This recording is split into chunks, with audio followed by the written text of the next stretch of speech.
So right now I'm on my way to Seattle Corals in Bellevue because they just got in some Christmas tree rocks. And if you don't know what those are, I'll explain later, but I'm going to pick one up because they're super rare.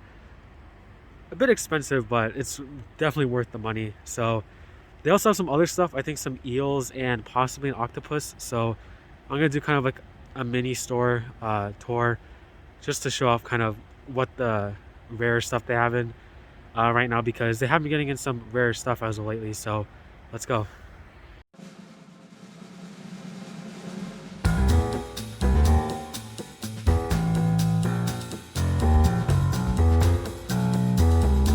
So the first thing when you notice when you walk into Seattle Corals is probably some of the display tanks that they have for sale.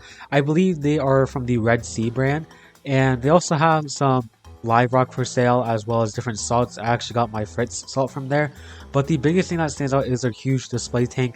I'm not exactly sure if it's a water box, a Planet Aquariums, or a Red Sea tank, but it is a huge mixed system with different softies, LPS and SPS. And I think the biggest things that stand out there is their Red Sea Soul Hole tank, since I know those are pretty expensive and a little harder to take care of. And I think the other thing that stands out is their huge clam, which sometimes the clowns actually host it from their Instagram that I saw. And they're really big, Recordian Mushroom Garden. After you turn the corner, they have a tank that's divided up into, I believe, 4 spaces. And those usually house all of the kind of nano fish, or the fish that can fit in probably the 10 to 50 gallon tank sizes, except for the blue tanks. But they had a couple of rare stuff in there, such as the multicolored angel, which I know those are a little harder to find, but they also had stuff such as Midas blennies, basslets, dotty backs, carnals, and a couple watchman gobies. So stuff you find in there is probably a good size for tanks on the smaller side. And then once you go into the room that is on the right, you have all of the fish that you can put in the bigger tanks. The tank that you see when you come in, it has some of the fish that can probably go in tanks around 60 to 125 gallons. They had some orange spotted filefish in store, which I think those are already trained onto prepared foods. But if I had a bigger tank, I would have probably got 2 of them. And that is still a bucket list for fish for me. I was going to get a pair for this 68 gallon I had an idea for, but I ended up backing out. But they also had some other stuff in the room, such as in the bigger tanks, such as a blonde naso, a really big Achilles tank, which is super awesome. They had a couple Scopus tanks, sailfin tanks, and blue tanks. And for some other oddities, they had some sort of soap fish that was hiding in the PVC pipes, along with a panther grouper, a juvenile clown trigger, and they also had a copperband butterfly, which was awesome, and a coral catfish, which I didn't catch on camera, but those are kind of a rare oddity to find these days as well. And then going to the left out of that room, you have kind of the room that has the anemone tank, the invert section, and unfortunately I forgot to record clips of it, but it probably wouldn't have come out good on the camera anyway, since I forgot my Orphic kit. So a lot of the coral shots were super weird and just did not turn out well. But that tank usually houses all of the super duper expensive stuff, such as different trackies, torches, hammers, and ganies. The anemone tank, they have a lot of different rock flower anemones, which is really awesome.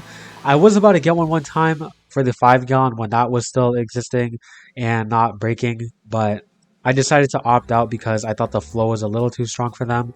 But in the actual tank itself, they have a bunch of tube anemones, and they have some really special bubble tip anemones as well. And next to that tank, we have the invert section, and this is probably the most interesting part of the store livestock wise, because they had some really odd and rare stuff this trip. They had a really teeny tiny boxfish, which was really cool, and they also had a red crinoid feather star, which those are extremely hard to take care of just because of their diet and the setting that you want to house them in. It's a rocky setting with a ton of flow, which is really hard to replicate in the aquarium. And they also had a baby scorpionfish, but I didn't catch a video of it, as well as a tank dedicated to the extremely smaller invertebrates such as the pom-pom crabs and the sexy shrimps.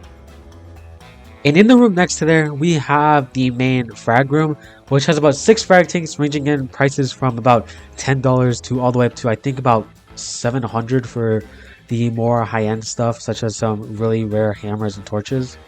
But they have a lot of variety. Like some of my corals, I got this. I believe it's a Skylight Yuma for about $15, and then I also got what I believe is a Superstar Zoanthid for about $10. They've also got tanks for more of the designer clownfish that you can find as well. And then they just set up a brand new tank for more of the predator fish. I saw a blue ribbon eel, a dog-faced puffer, and what I believe was a ghost eel, and some other sort of eel hiding in the tube. I think it was another ghost eel looking at the list, but super awesome selection of inverts, fish, and just weird oddities. They've also got a big wall full of dry goods such as Salifert kits, Hannah checkers, Red Sea products, and other stuff. So all in all, Seattle Corals is a really great store.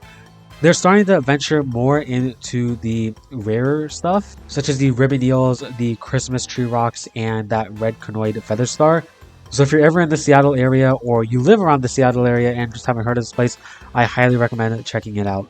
But now let's move on to the Christmas tree rock, since I did end up picking that up. So now we're back home, and I thought I would just go over a couple interesting facts about the Christmas tree rock and the Christmas tree worms. So to start off, the base that they hide in is actually not a rock.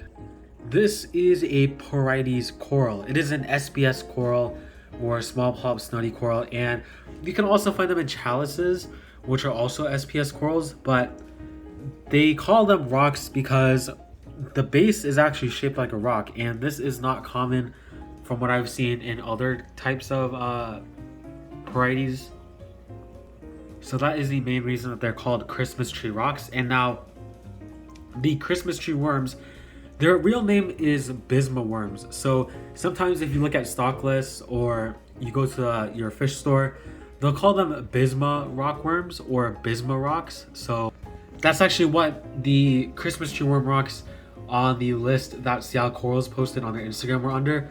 And I was actually super lucky because they came in yesterday and they got 9 of them in from what I could saw in the picture.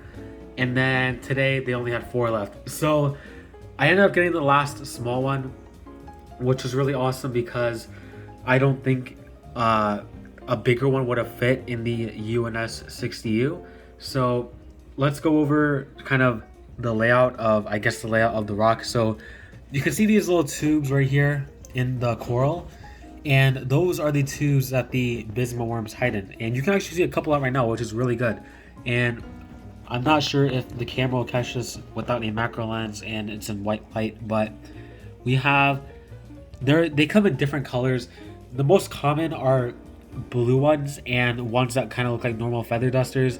So that's kind of like, yeah, you can see that they end up moving if there is sudden movement. Like I just placed my hand over the light and that's kind of their signal to go back into the tube. But these two are a great example of the blue one and the kind of normal feather duster colors that you see.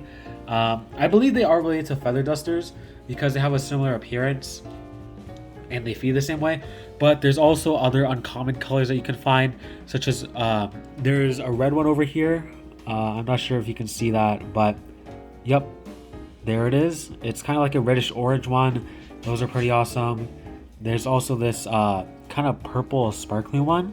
It's not showing up best in this light, but it is a purple, kind of light purple sparkly color. And then over here, there was a black one over here somewhere. There's another kind of red one. And then there's more of kind of the normal feather duster colors, but there are some tubes that are not opening up right now, but that is completely fine once this gets into the frag tank, which is where I'll be putting it in for right now before the UNS 60U comes. Because if you saw my last video, you already know that the bucket is unstable parameter wise, so I would not like to put this in the bucket. And a fun fact about these Christmas tree rocks is that in the early 2000s, so like 2000 to 2005, I think, these were super common to find. And according to people who had them back then and were keeping reef aquariums back then, they went from anywhere as low as $20 to $40 a rock. So compare that to today's prices, which I got this one for $140. Is it spendy? Of course. Was it worth it? 100%. And then there were ones that were a lot bigger.